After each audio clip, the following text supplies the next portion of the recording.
যদি মোক VCDC chairman হ'ব লাগে বুলি কয় সেইটো মই না কৰিব নোৱাৰে সেইটো হ'ল আমাৰ পাৰ্টি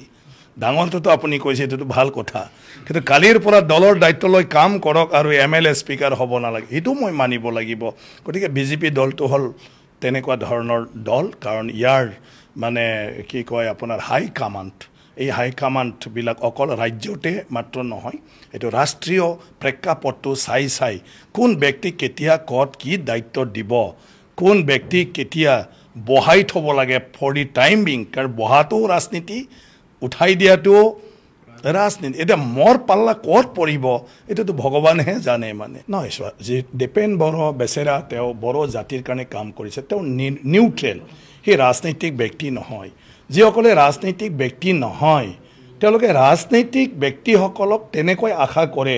যে তেওঁলোকে কাজিয়া কৰিব নালাগে তেওঁলোকে একত্ৰিত হ'ব লাগে তেওঁলোকে জনগণৰ কাম কৰিব লাগে কিন্তু যিবিলাকে ৰাজনীতি কৰে এই ৰাজনীতি কৰাবিলাক সবৰৰে এটা উদ্দেশ্য থাকে নিজৰ এটা MLA হোৱাৰ সপোন যাৰ আছে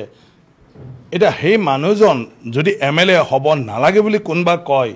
তেওঁৰ সেই ৰাজনীতিটোৱে বাদ দি বেলেগ ৰাজনীতিত যাব পাৰে মানে কোনোবা সবৰে নিজৰ ইচ্ছা আছে কোনবা VCDC চেয়াৰমেন হোৱাৰ ইচ্ছা আছে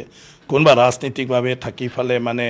সদায় লিডাৰৰ মানে লগত থাকি কাম কৰাৰ ইচ্ছা আছে